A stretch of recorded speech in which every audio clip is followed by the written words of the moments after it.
नमस्कार, मैं पंकज प्रसन्न। दोस्तों, झारखंड एक अजीब किस्म का राज्य है।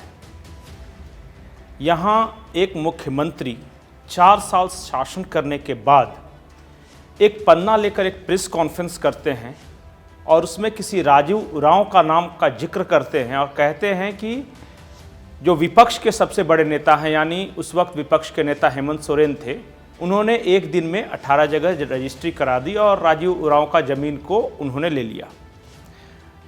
पत्रकार सवाल तक नहीं कर पाते कि अगर ये सब कुछ हो रहा था तो अब 4 साल आपकी सरकार क्या कर रही थी। झारखंड अजीब तरह का राज्य है जहां एक दूसरी सरकार बनती है और दूसरी सरकार में लगातार 3 सालों तक ये कहा जाता रहा है कि पिछली सरकार में कई तरह के घपले घोटाले हुए, मोमेंटम हुआ, कम्बल घोटाला हुआ, टॉफी घोटाला हुआ, टी शर्ट घोटाला हुआ और न जाने क्या क्या, लेकिन जांच नहीं होती, सिर्फ बयान आता है। और मैं ये इसलिए कह रहा हूं कि इस बार जो मुख्यमंत्री हेमंत सोरेन से ईडी की पूछताछ हो रही है, उसमें एक महत्वपूर्ण कड़ी है प्रेम प्रकाश। अब ये प्रेम प्रकाश भाई साहब को कौन, कब और किसने बचाया, इसे आप समझिए। ये 28 फरवरी 2018 की बात होगी। उस वक्त इस राज्य में रघुवर दास की सरकार थी। भोर सिंह यादव एक एफआईआर दर्ज कराने पहुंचे अरगोड़ा थाने में, और जैसे ही वो एफआईआर दर्ज कराने उस थाने के अंदर पहुंचते हैं, थाने के अंदर से ये सूचना चली जाती है प्रेम प्रकाश के पास। प्रेम प्रकाश फोन करता है। उस वक्त एसडीओ थे भोर सिंह यादव। डायरेक्ट फोन करके धमकाता है, कहता है कि तुम तो जाओगे ही। उस वक्त का के डीआईजी थे जो नायडू साहब थे, कहता है नायडू भी जाएगा। खैर, दोनों में बहस होती है, बकझक होती है। भोर सिंह यादव नहीं मानते। ये शराब के किसी घपले का मामला था, तो भोर सिंह यादव एफआईआर कराने पर अड़े हुए हैं। उसी वक्त भोर सिंह यादव के मोबाइल पे एक और फोन आता है।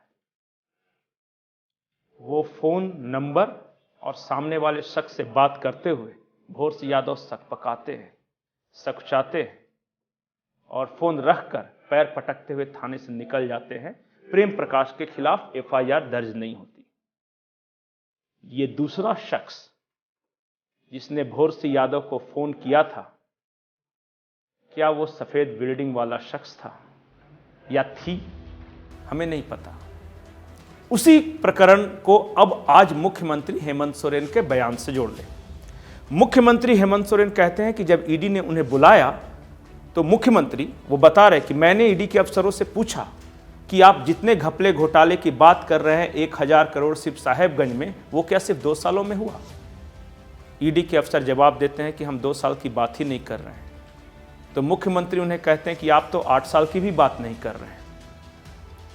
मुख्यमंत्री हेमंत सोरेन का कहना है कि अगर अवैध खनन, मनरेगा घोटाला या आप जो भी जांच कर रहे हैं, अगर उसकी ईमानदारी से जांच करनी है तो इसकी जांच सिर्फ दिसंबर 2019 के बाद से नहीं होनी चाहिए। वो जांच होनी चाहिए उस वक्त से जब इस लूट के साम्राज्य का पूरा सिस्टम, नेटवर्क तैयार किया गया। और नेटवर्क किसने तैयार किया? प्रेम प्रकाश को झारखंड बुलाने वाला, उसे पाल पोस कर बड़ा करने वाला, और जो कहते हैं जो लाइजनर बनाने वाली ताकतें कौन सी थी? पूजा सिंघल ये किस जमाने से ये सब काम कर रही? क्योंकि मनरेगा घोटाला किसके जमाने में हुआ था? अवैध खनन जिसकी बात आज की जा रही है, जिसके बारे में कहा जा रहा है कि रामनिवास यादव जो कि साहिबगंज के डीसी हैं, उनका नाम लिया है मुख्यमंत्री हेमंत सोरेन ने। क्या अवैध खनन पिछले 2 सालों से हो रहा है? और सबसे ज्यादा अवैध खनन कब हुआ, किसके कार्यकाल में हुआ? इसकी कोई बात नहीं करता, कोई जांच नहीं करता। राजीव उरांव वाला प्रकरण है, 4 साल बीत जाएंगे, प्रेस कॉन्फ्रेंस किया जाएगा, कुछ कागज लहराए जाएंगे, एक दूसरे पर आरोप लगाए जाएंगे, लेकिन नहीं होगी तो जांच। क्योंकि जब जांच ईमानदारी से होगी तो इस जांच की आंच में कई पल्लू जलेंगे और आपको पता है कि कितने लोग जलेंगे। और एक और महत्वपूर्ण बात, झारखंड की ब्यूरोक्रेसी में इस वक्त कई तरह की चर्चाएं हैं। पहली चर्चा ये कि मुख्यमंत्री हेमंत सोरेन ने ईडी से पूछताछ में किन किन बड़े अधिकारियों का नाम लिया और उनके बारे में क्या कुछ बताया। दूसरी चर्चा ये कि जो रघुवर दास से प्रताड़ित तो नहीं कहूंगा, जो आहत होकर हेमंत सोरेन के साथ जो अधिकारी सटे थे और जिन्होंने इस तरह के सलाह दिए, या ये नेटवर्क जो मैं बता रहा हूं कि जो भ्रष्टाचार का नेटवर्क था उसी को कुछ जोड़ घटाव के साथ कंटिन्यू करने का जिसने सलाह दिया, जिसने कमाई की, वो भी डरे हुए हैं। और चर्चा उनके बारे में भी है कि वो कौन कौन लोग हैं।